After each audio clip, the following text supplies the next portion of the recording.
हमारे चैनल में आपका स्वागत है। भैरव से संबंधित कई साधनाएं प्राचीन तांत्रिक ग्रंथों में वर्णित हैं। जैन धर्मों में भी भैरव की विशिष्ट प्रयोग दिए गए हैं। प्राचीन काल से अब तक लगभग सभी ग्रंथों में एक ही स्वर में यह स्वीकार किया गया है कि जब तक साधक भैरव साधना संपन्न नहीं कर लेता तब तक उसे अन्य साधनाओं में प्रवेश करने का अधिकार ही प्राप्त नहीं होता।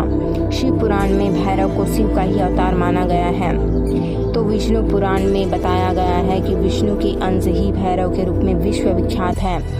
दुर्गा सप्तशती के पाठ के प्रारंभ और अंत में भी भैरव की उपासना आवश्यक और महत्वपूर्ण मानी जाती है। भैरव साधना के बारे में लोगों के मानस में काफ़ी भ्रम और भय है, परंतु यह साधना अत्यंत ही सरल, सौम्य और सुखदायक है। इस प्रकार की साधना में कोई भी साधक सफलता प्राप्त कर सकता है।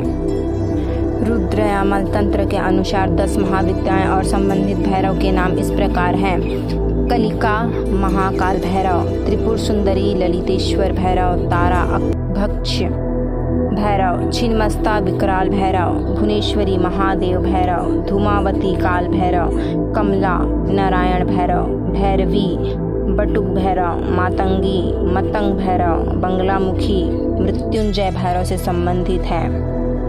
भैरव साधना के बारे में कुछ मूलभूत तथ्य साधक को जान लेने चाहिए।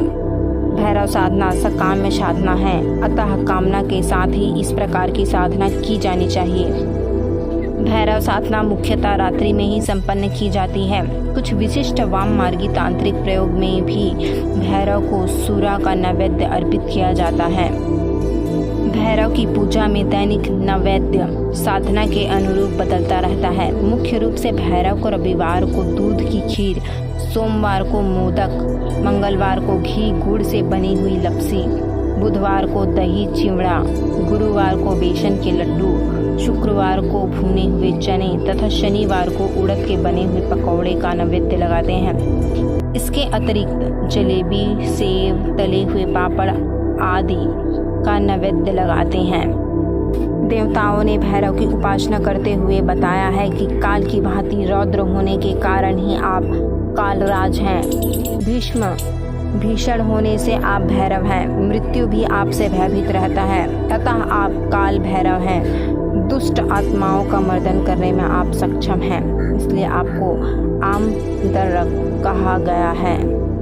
आप समर्थ हैं और शीघ्र ही प्रसन्न होने वाले हैं। कुछ अन्य नियमों की जानकारी साधक के लिए आवश्यक है, जिनका पालन किए बिना भैरव साधना पूरी नहीं हो पाती। भैरव की पूजा में अर्पित नैवेद्य प्रसाद को उसी स्थान पर पूजा के कुछ समय बाद ग्रहण करना चाहिए। इसे पूजा स्थान से बाहर नहीं ले जाया जा सकता। भैरव साधना में केवल तेल के दीपक का ही प्रयोग किया जाता है। इसके अतिरिक्त गूगल, धूप, अगरबत्ती जलाई जाती है। इस महत्वपूर्ण साधना हेतु चित्र आवश्यक है। भैरव चित्र को स्थापित कर साधना का क्रम प्रारंभ करना चाहिए। भैरव साधना में केवल काली हकीक माला का प्रयोग किया जाता है। इस प्रयोग को आप मंगलवार, रविवार अथवा कृष्ण पक्ष की अष्टमी को संपन्न किया जा सकता है। भैरव साधना मुख्यतः रात्रि काल में ही संपन्न की जाती है, परंतु इस प्रयोग को आप अपनी सुविधानुसार दिन में भी संपन्न कर सकते हैं। साधक को लाल वस्त्र धारण करने हैं और दक्षिण दिशा की ओर मुख करके बैठ जाना है। अपने सामने एक बाजोट पर सर्वप्रथम गीली मिट्टी की ढेरी बनाना है और उस पर काल भैरव कंगन स्थापित करें। उसके चारों ओर तिल की 8 ढेरियां बना ले तथा प्रत्येक पर एक एक सुपारी स्थापित करें। बाजोट पर तेल का दीपक प्रज्वलित करें तथा गूगल, धूप तथा अगरबत्ती जला दें। अब आपको काल भैरव का आवाहन मंत्र बोलना है। आया ही भगवन रुद्रो भैरवः भैरवी पते प्रसन्नो भव देवेशी नमस्तुभ्यं कृपानिधि। भैरव आवाहन के पश्चात साधक भैरव का ध्यान करते हुए अपने शरीर में सवारी प्राप्त करने हेतु काल भैरव से प्रार्थना करे तथा हाथ में जल लेकर निम्न संकल्प करे: मैं अपने शरीर में काल भैरव जी का सवारी प्राप्त करने हेतु काल भैरव प्रयोग प्रसन्न कर रहा हूँ या संपन्न कर रही हूँ। जल को जमीन पर छोड़ दीजिए और दिए हुए शाबर मंत्र का ईमानदारी से जाप करें। जय काली कंकाली महाकाली के पुत्र काल भैरव हुक्म है हाजिर रहे, मेरा कहा काज तुरंत करे। काला भैरव किल किल करके चली आई सवारी, इसी पल इसी घड़ी यही भगत में रुके, ना रुके तो दुहाई काली माई की, दुहाई कामरूप कामाक्षा की, गुरु गोरखनाथ बाबा की, आण छू वाचापुरी।